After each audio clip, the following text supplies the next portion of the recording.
Welcome to Spiritual Creator. I'm Stephanie, and I am a licensed Science of Mind practitioner through the Centers for Spiritual Living. And today I am going to talk a little bit briefly about your authentic self, or being who you are meant to be. I actually have a very dear friend whose family motto is "Be who you seem to be." And if you think of that, the idea is, first of all, you have to know who you are. Now, a lot of us, unfortunately, are walking through life not really knowing who we are. We're going by what people have told us we're supposed to be. We're living our life according to expectations of other people, whether that's our family, our parents, teachers, clergy people, who have defined for us who we are. And sadly, a lot of people never explored or asked any questions about, is this who I really am? They've just done what was expected of them. And to me, that's one of the sort of saddest things that can happen to somebody, is that you never really discover for yourself who you are. You never really individuate, and you never really express your true self.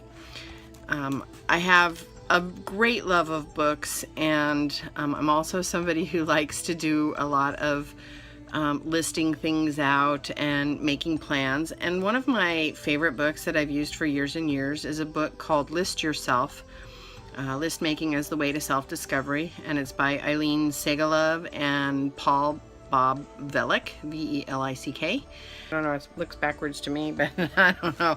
I'm still trying to figure out this whole technology thing. So one of the very first things that they say is, in their very first page on their introduction, for some reason, we love to ignore who or what we really are. But being truly human and liking it requires self-knowledge.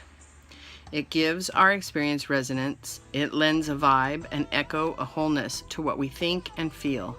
Self-knowledge is fun. It leads to wonderment, personal investigation, and new discoveries. And I love that book because there's a lot of great exercises in there. I work on it every so often. So our authentic self, what is that? Well, the term authentic is, there's a couple of different definitions. One is that it's of undisputed origin, which from a spiritual standpoint, we could go a long way just on that definition alone, of undisputed origin. Now, what I know for myself, and I know for everyone, is that we are divinely created. If any crazy thing had happened in the expansion of the universe when the Big Bang happened, then we wouldn't even be here. There wouldn't be worlds, there wouldn't be life, there would be nothing. And so we are of an undisputed origin. It is no mistake that we are here, that we have consciousness, that we are alive even. I mean, some animals and plants, we don't know if they have that. From our current understanding of life, we don't think a lot of them do have that kind of an understanding or a consciousness. So the chances that we would be a mistake are actually more phenomenal than the chances that we're here. So genuine, we're genuine. That's what authentic is, that you're the real thing, that you are made or done in an original way. And what I know, and if you look around the world, if you just look around anybody that's in your neighborhood even, you don't even have to go far to discover this, every person is absolutely a 100% original person. There's no one who is the same as me. There's no one the same as you. We are all 100% unique expressions of life. And that is miraculous. When you think about the billions of people that are on this planet, you might have people that you have similarities to, but there is nobody who thinks the way that you think. There is nobody who's had the experiences that you've had. There is nobody who feels the way that you feel 100% of the time. We may overlap. We may have things in common, things of interest. We may have physical characteristics that are common, but nobody is exactly the same. And isn't that amazing. I mean, you hear it a lot about, oh, there's no two snowflakes ever the same, and there's no two grains of sand that are ever the same. Well, the same is true for you. You are just as miraculous as a snowflake or a grain of sand. Now, our job, I believe, here on this planet, in this life that we have, and if, you know, I won't tell you what to think, but I personally have a belief that, you know, 70 or 80 years or even less is really not very much time to express or experience. So I personally have a belief that we probably come back in some way or go somewhere else. But even if that's not true, even if we only have this lifetime, our job here is to be the best that we can be, live our life as fully as possible, and to express and experience everything that we choose to, that we are called to do. Now, the sad thing to me is that so many people don't even know what they want. They don't know what they like to do. Again, it comes back to that idea that somebody has told you, somebody has trained you, somebody has, I hate to use this word, but somebody has brainwashed you. They've told you this is who you are. They've said this is what our family is, and so therefore you must also be that. This is what our beliefs are, and so many people grow up and they never question that. They never say, is that really what I believe, or is that not? Now, I was very lucky that very early in my life I had a pretty traumatic experience that caused me to ask a lot of questions, caused me to say, is that true? Is that who I am? You know, and I looked at many of the beliefs that I had been taught as a child from various sources, whether that was my church or my family or teachers. And so I wanted to know, is that the truth of who I am? And it's not something that you necessarily will come to in a moment. It's not necessarily something that you will know in one sit-down session of trying to think about, who am I? For me, and for most people, it is something that occurs and unfolds over a lifetime. You really find your authentic self. To find your authentic self, that is the sticking point for a lot of people, is how do I find that? I mean, I don't even know what I like. Okay, so you know what you don't like, and that is not what you want to focus on, but it certainly can be a great jumping off or starting off point to begin that exploration of finding your authentic self. You know, it can be as simple as, what colors do you like? Okay, I like to wear purple, I like to wear red, I like to wear black with other colors, I like patterns, I like flowers. So as simple as that as a starting point. And then you can eliminate the things you don't like. I don't like stripes, I don't like browns, are not my favorite colors. You know, I don't like grays, I don't like muted colors, I don't like pastel colors. That's my preference, mine. That doesn't mean anybody else has to believe that. Doesn't mean anybody else has to wear what I wear or like the colors that I wear. I'm okay with somebody saying, I don't like that. Okay, good thing you're not wearing it. So you're finding your authentic self. How do you do that? You start asking yourself questions. What do I want? And it can be as simple as that. What do I want? What do I choose? What do I like? Those three questions are very powerful questions. They are the basis of creation. What do I like? What do I want? What do I choose? So I use this method quite a bit in my life to create my authentic life. For example, when I was moving from Washington, D.C. to North Carolina, I had pretty much had it with the rat race. I was towards the end of my stint in Washington, D.C., I was working many hours, and I was sleeping under the conference table because I worked so late I missed the metro, and it would have cost a small fortune to get from where I worked back to my house. So the easiest solution was, I'll just sleep here. I'm going to be up in another 4 hours anyway. And after about 3 weeks of doing that, I was like, this is completely crazy. You know what? They're not paying me enough, for one thing, to be doing this. And two, I have no life. Even when I'm not here at home, I'm so tired from working so many hours that all I want to do is lay there and just veg. And that is not living.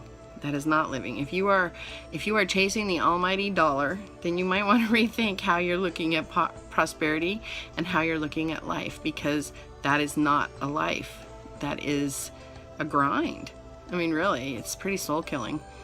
So anyway, I was preparing myself to move, and I knew what I wanted. I sat down one day and I made a list of what I wanted in a home.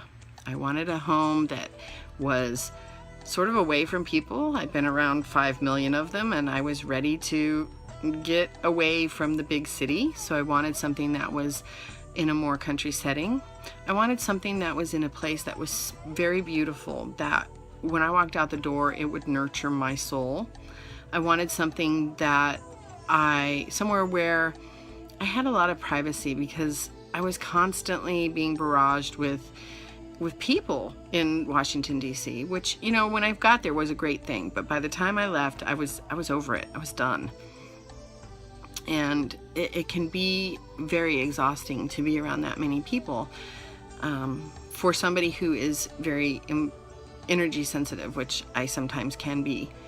So I knew all the things that I wanted. I knew I wanted it to have space for an office, and I knew I wanted to have space for creating artwork and doing some creative things.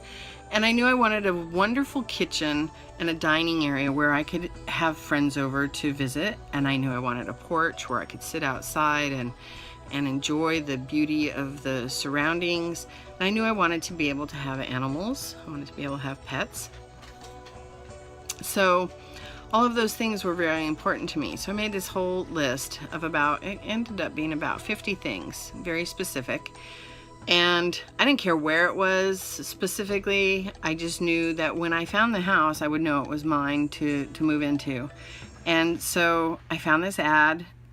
That was actually almost before the internet really had popped, which is hard to imagine.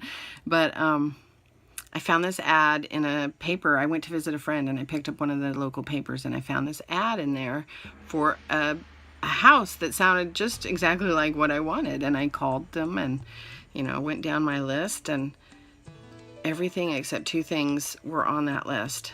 And the 2 things that I did not get, which in the end I realized I really didn't need, was I wanted an enclosed garage, I had a carport, and I wanted air conditioning. Well, I lived in the mountains of North Carolina then when I moved, and it was pretty chilly up there a lot of times. It never really got much hotter than about 85 or 90 degrees, and I was in a secluded area, so I could open my windows and doors and have fresh breezes, and I had ceiling fans. So in the end, the 2 things that I did not get from my list, I didn't need anyway, which is, okay, divine intervention. You don't need that.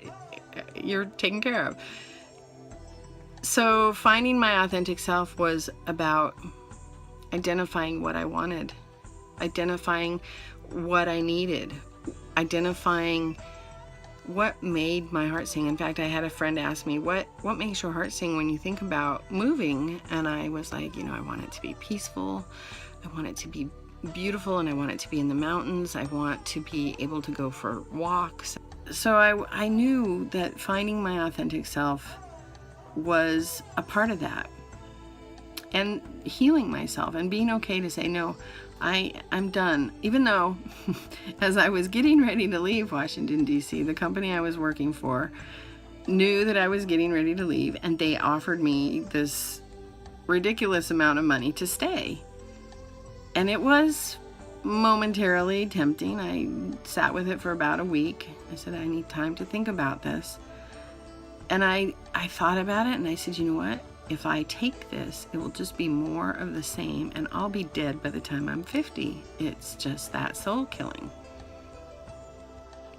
So I turned it down, and I went on total faith.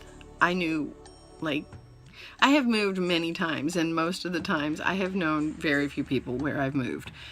Luckily, I seem to be able to connect with people who are, going to feed my soul and who are on the same soul path. So I think I knew at that time, I think I really only knew one person, one really good friend that I had hung around with for a while. But there was something about the area that I just resonated with at the time. In fact, as I drove the U-Haul, the 24-foot U-Haul truck over the mountain, and I saw the lights of Asheville, and my soul just opened up and said, "Oh, you're home." And I just knew it was the right thing, right place for me at that time. And I knew that it was a place where I was going to further my authentic self, that I was going to be able to get in touch with that. I had pretty much shut down all areas of my life at that point other than work. I was just working. I didn't have any energy to do much of anything else. I had no hobbies. I very rarely went and hung out with friends, and if I did, it was people from work, and we talked about work. So, not exactly an uplifting place. And moving was the way for me to heal. So what I know from my life experience is that it's critical that you find your authentic self. It's critical that you listen to those little nudges within yourself. You know them, you've heard them. This isn't for you. I want to do this. I'd rather go here. I'd like to visit this place. All of those things are little God winks saying, hey, over there, look, there's this thing you want. And when you don't listen to it, it gets louder. I call it, here's the process I call it. First you get the God wink, over there. Then you get the little point. Then you get the little tap. Then you get a little, hey. Then you get pretty much a slap and a smash into, and things happen. If you ignore that inner voice, that authentic self that is trying so hard to be born, what happens is that when you ignore all those little hints, the universe will create a situation where you are absolutely in no control and have to move into that space. It will force that to happen because at your soul level, you know what you want. And as a human being, you're saying, no, that's not for me. That's not how I was brought up, blah, blah, blah, blah, blah. Who cares? That's not your soul. Your soul knows what it wants. And so when you resist that, it just persists. It just gets bigger and bigger and bigger and bigger until eventually something happens. You get a divorce, or your children say, I don't want to be part of your life anymore. You end up with some illness, or you lose your job. The losing the job part, I've actually had that happen where I was like, oh, I can't stand this job. I can't stand this job. I can't stand this job. And something would happen. I'll talk about these later in another talk sometime. Something would happen, and guess what? I didn't have that job anymore for one or another reason. And I always had an alternative thing that I preferred that happened almost immediately after losing that job. So, when you don't listen to yourself, it's worse than when somebody else doesn't listen to you. It's the worst thing you can do is to not listen to yourself. You must hear yourself. You must hear your soul. And maybe you don't know what that sounds like. Maybe it's too noisy. Maybe there's too much going on in your life and you're like, I don't have time to listen to myself. And maybe you think, well, that's selfish. Okay, but let me ask you this. What is more selfish? The person who is authentically true to themselves, to their heart's desire and their calling in life, who can then be happy and give with a joyful heart to the world? Or is it more selfish to sublimate that and be a, bitchy, nasty person? an unhappy, whiny, judgmental creature. No, that is not the best way to be in life. It is so much better to say, I'm going to honor myself. I have to start with myself. I have to fill my bucket first. It's just like on the airline. When you're on an airline and they're getting ready to go take off, they say, okay, if the oxygen fails, put your mask on first and then help people around you. Okay, if you don't do that, you can't help the people around you. And it is the same in being your authentic self. It is the same exact thing. If you cannot give to yourself, you don't have anything to give to anybody else. If you think that's selfish, if you think that that is against your God, then from my perspective, I'd get a different God. Because God gave me to myself. God wants me to be who I'm called to be. And if you think something else about that, then you might want to examine that, because why do you think you're here? God is saying, please go out and be the most amazing creature that I made you to be. And to not do that, it's kind of like flipping God off. So I think I got on a tangent there, but that authentic self, it is the most important task you can do, is to find out who you are, what you prefer, what you love, what you want to do, how you want to be. All of those things are just vitally important for you to identify your authentic self. Once you find your authentic self, you have the world that you can give to others. You have everything that you need within you. And I know that if you are being called to do something, for example, for me, I have been called for many years to be a minister of some sort. And I thought at one point it was to be a nun. Well, that didn't happen because, for one thing, I met boys and I was like, oh, nuns and boys don't really mix good. So I said, no, that's not going to happen. And there were other things. And I, eventually left that particular faith. Then I thought I was going to be a minister at a Unity church, and for some reason it just never gelled. It just never was the right thing. And when I got into the Science of Mind, I thought, okay, I'm going to become a practitioner and we'll see where that goes. And I've been a practitioner for 10 years. And in the back of my mind, in the soul of my soul, I have constantly heard, when are you going to be a minister? When are you going to do what gives you the most joy in the world? Which is to share the knowledge that I have. And I get all teary just even thinking of it, because I'm so passionate about it. When are you going to step up and help others to find their path? I have known that my authentic calling is to serve as a catalyst for others to find and express their creative self, whether that's through spiritual means, whether that's through business, whether that is through creative endeavors. I've known that I am here to be a catalyst for others to find their spiritual path and their authentic self. So I couldn't ignore it anymore. I was trying to work on my livelihood, my business, and nothing was working. I was like, oh, what is with this? I'm so frustrated. I'd go into the computer program and I'd run into all kinds of problems, and I'd get one thing done in a day, and I was just like, man, I feel like I'm banging my head against the wall. And luckily, my sweetheart, Wes, he's so amazing. He said, well, what do you think that's about? And I was like, he said, well, was there something else that you think you're supposed to be doing? And I was like, yeah, I know that I'm supposed to be working towards becoming a minister. And so in very short order after that conversation, things moved along pretty rapidly, and I am now working on my ministerial school to get my master's degree in consciousness studies. And when I finish that, I will be ordained as a minister for the Science of Mind.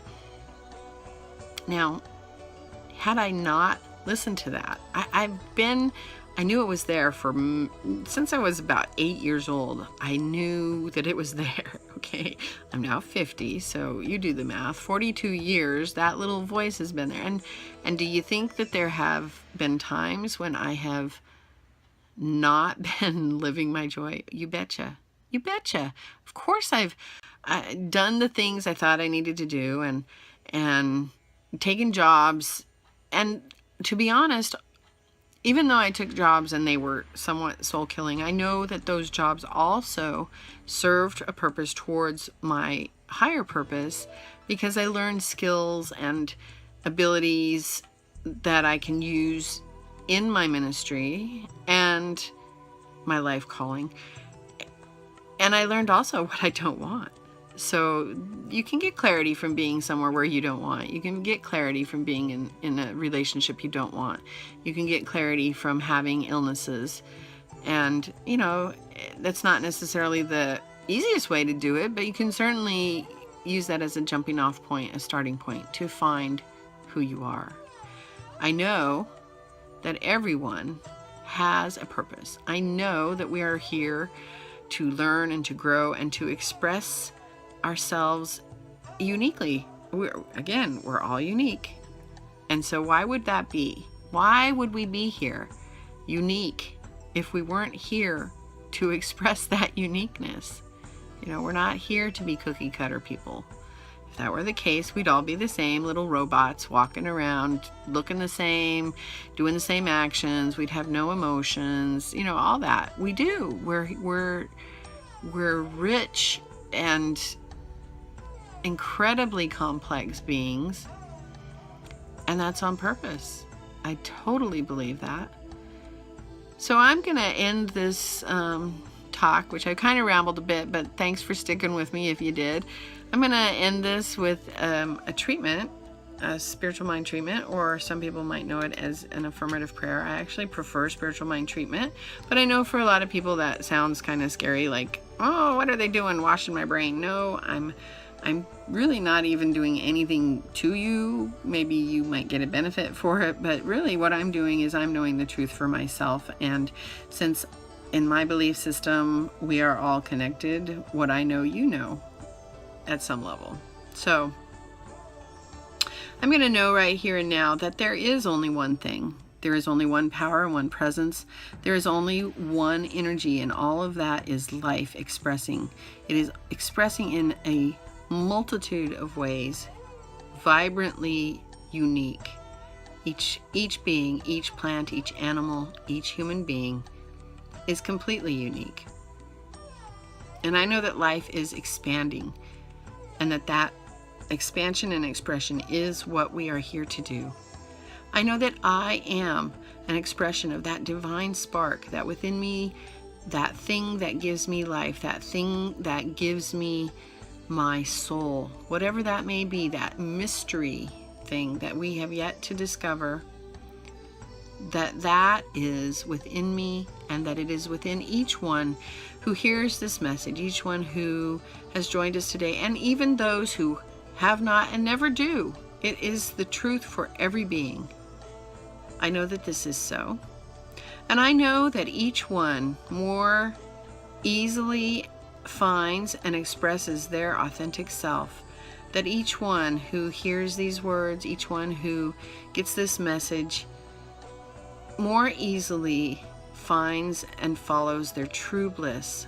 That they ask questions and choose wisely, knowing that they listen to their inner voice, their inner guidance, for the highest and best of who and whose they are. I know that each one who is on this path of finding their authentic self and expressing their authentic spiritual being, that each one easily discovers the joy that is within them and expresses that joy in whatever manner they may, whether that's in how they live their life, whatever work they do, the things they surround themselves with, the people they surround themselves with, where they live, whatever gives that each person joy.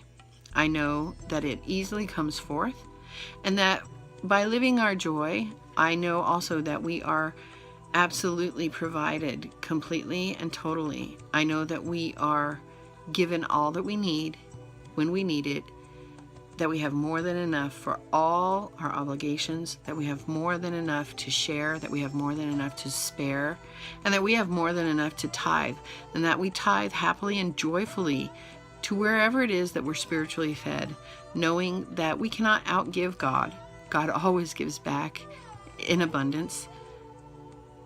And I know that this is the truth of myself and for each one today. I'm so grateful for these teachings and this knowledge and this wisdom that I have discovered, and it's not new, it's been there, and that I just stumbled upon. And I'm grateful for all those who have come before me teaching and sharing and giving this knowledge rather than hoarding it. And I'm so grateful for the many authors who have written wonderful books. I'm grateful for Ernest Holmes and his teaching, his amazing teaching, The Science of Mind. And I am so grateful for my own spiritual home. And I'm so grateful for each person, each soul that I am able to assist in finding their true authenticity. I'm grateful for my own authenticity. I'm grateful for all the mistakes, all the crazy things that I've chosen to do over a lifetime that have led me to this point in my life. And I release this treatment knowing that these words are the law, that they have power, and that they are the truth. I know that the universe conspires on my own and everyone else's behalf to help us to be the very best that we can be. I release these words knowing this is so, and so it is. Thank you for joining me today on my inaugural inspirational talk. I'll be doing these every Thursday and posting them for the time being. Unfortunately, for right now, they're going to be static, just videos.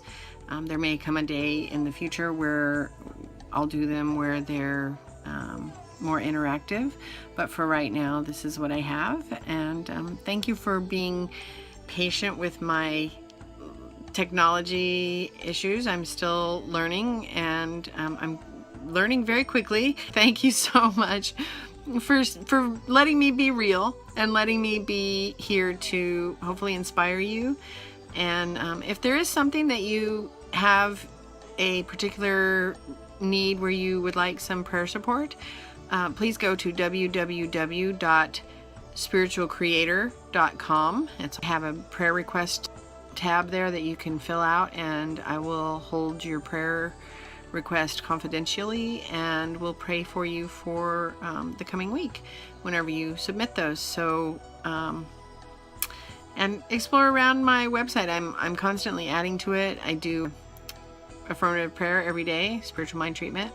And if there is something that you would like me to talk about or share with you, I would be very interested in getting your ideas as well. I have plenty of my own, but I would love to, accommodate whatever area of new thought, or if you have something about Ernest Holmes that you would like to know about, I would be very happy to do that. Also, just be aware that I will be eventually offering classes online as well. These will be video conferences. They will have a fee attached to them, usually a pretty nominal amount per session. So if you are interested, please follow my website, and you will get updates, and also my Facebook group, which is Spiritual Creators. So please feel free to join there. And if you have some comments about this video or anything on my website, I would be very happy to hear from you. All right, have a wonderful day, and may you be blessed with the knowing of your authentic self.